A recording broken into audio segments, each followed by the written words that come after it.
નમસ્કાર મારા વાલા દર્શક મિત્રો, દેશ વિદેશમાં રહેતા મારા દરેક દર્શક મિત્રોને હર હર મહાદેવ અને જય સ્વામિનારાયણ. મિત્રો, આજના વિડીયોમાં આપણે મેથી વિશે વાત કરવાના છીએ અને ખાસ કરીને જે મેથીના દાણા આવે છે તેના વિશે વાત કરવાના છીએ.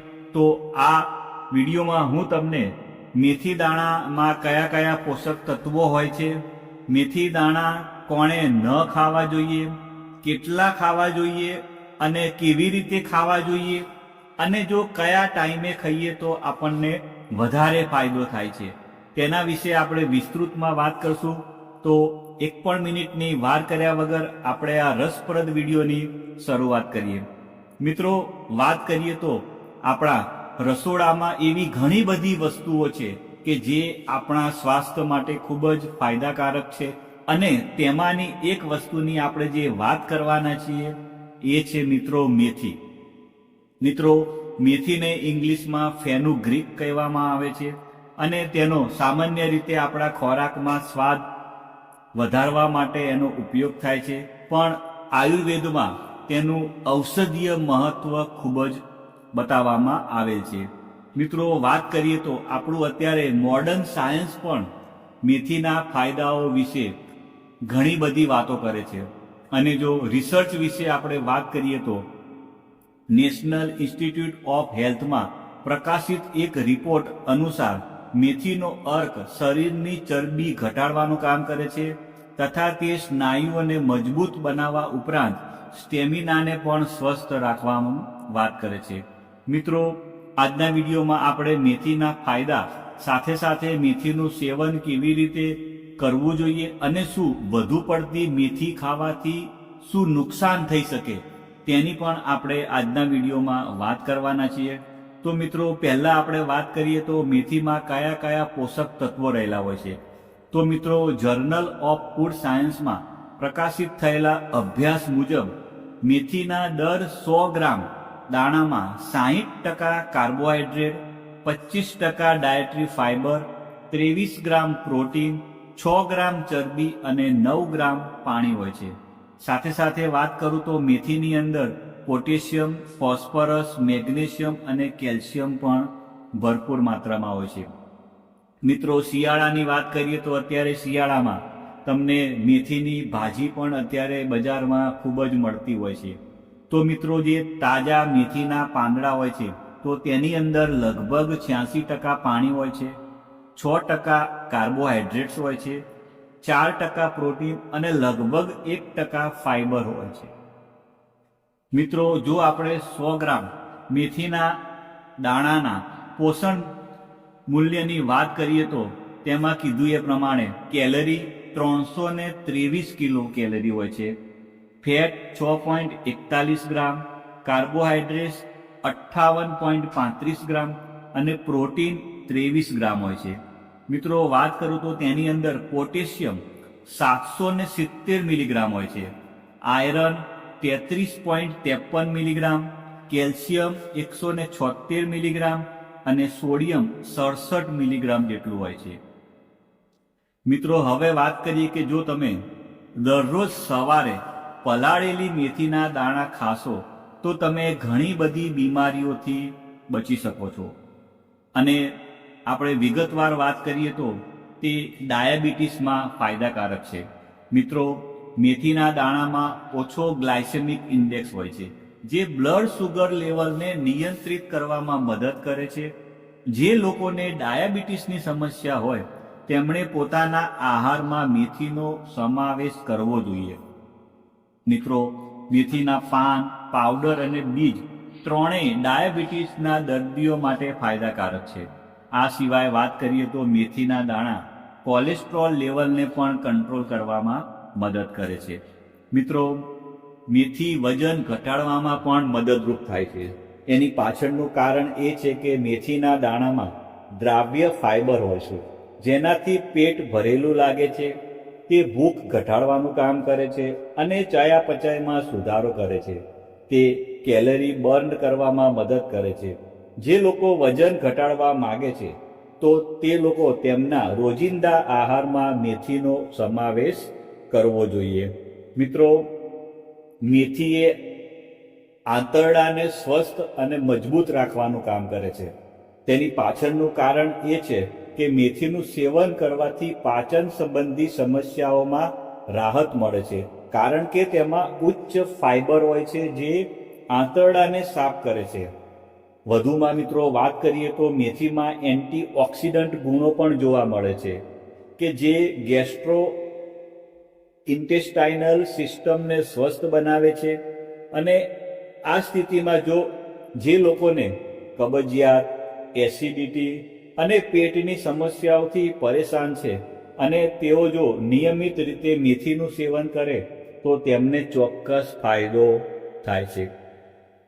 મિત્રો વાત કરીએ તો મેથી પોલિસિસ્ટિક ઓવરી સિન્ડ્રોમ અને પોલિસિસ્ટિક ઓવેરિયન ડિઝીઝ માટે પણ ફાયદાકારક છે. મિત્રો મેથી અનિયમિત માસિક ધર્મ, પીરિયડ્સ દરમિયાન વધુ પડતો દુખાવો, ચહેરા પર અનિચ્છનીય વાળ, ખીલ તથા તણાવ જેવી સમસ્યાઓથી રાહત આપવાનું કામ કરે છે.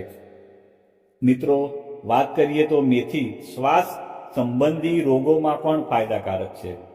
મિત્રો જાણીતા medical journal allergy, asthma and clinical ઇમ્યુનોલોજીમાં પ્રકાશિત થયેલા અભ્યાસ અનુસાર મેથીના દાણા અસ્થમાના દર્દીઓ માટે ફાયદાકારક છે.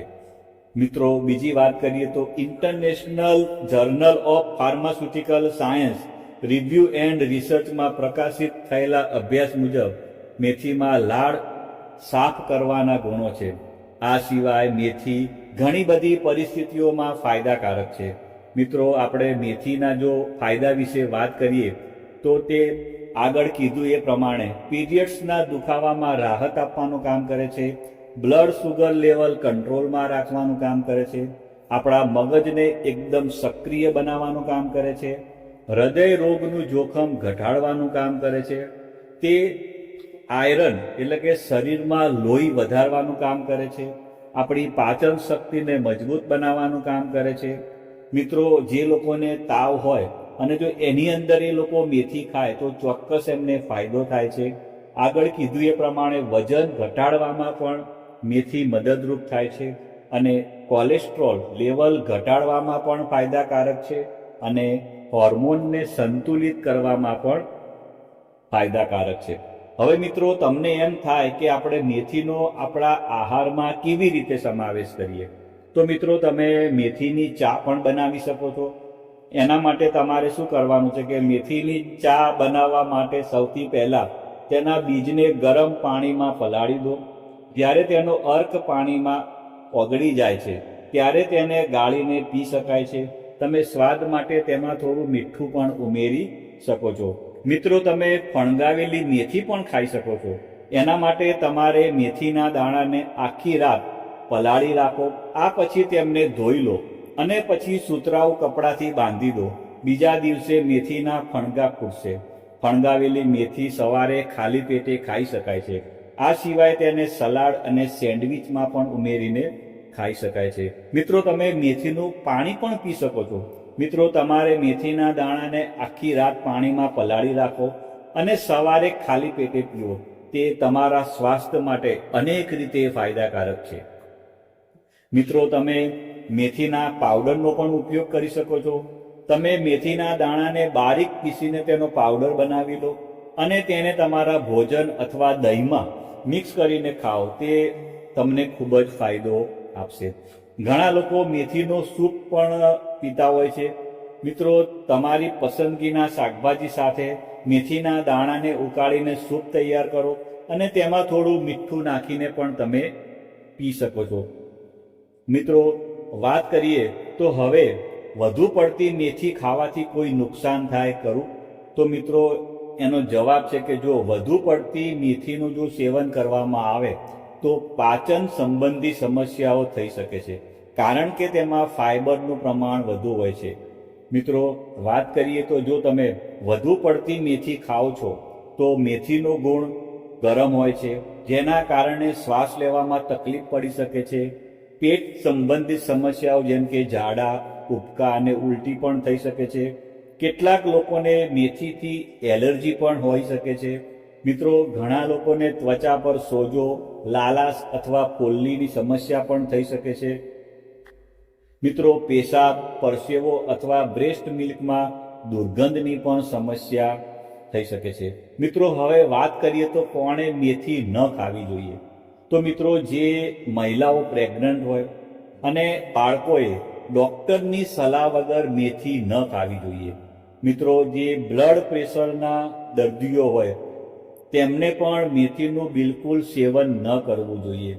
અથવા જો તમે કોઈ પહેલેથી કોઈ રોગથી પીડિત છો અથવા તમે કોઈ દવાઓ લઈ રહ્યા છો તો મેથી ખાતા પહેલા તમારે તમારા જે ડૉક્ટરની દવા ચાલતી હોય એ ડૉક્ટરની સલાહ લઈને જ તમારે મેથી ખાવાની રહેશે. મિત્રો, વાત કરીએ તો દરરોજ કેટલી મેથી ખાઈ શકાય. સામાન્ય રીતે મિત્રો વાત કરીએ તો રોજ અડધી ચમચી તમે મેથીના દાણા ખાઓ છો તો તમારા સ્વાસ્થ્ય માટે ફાયદાકારક છે. જો કે તેની માત્રા ઉંમર, વજન અને સ્વાસ્થ્યના આધારે બદલાઈ શકે છે. તેથી તેને નિયમિતપણે ખાતા પહેલા ડૉક્ટરની સલાહ અવશ્ય લેવી જોઈએ. મિત્રો, મને વિશ્વાસ છે કે આ વિડીયોના માધ્યમથી તમે કંઈક નવું શીખ્યા હશો, જાણ્યા હશો. અને જો તમને મારો વિડીયો સારો લાગ્યો હોય તો લાઈક કરજો અને તમારા બીજા મિત્રોને પણ શેર કરજો. આવજો મિત્રો, બાય બાય, આવજો.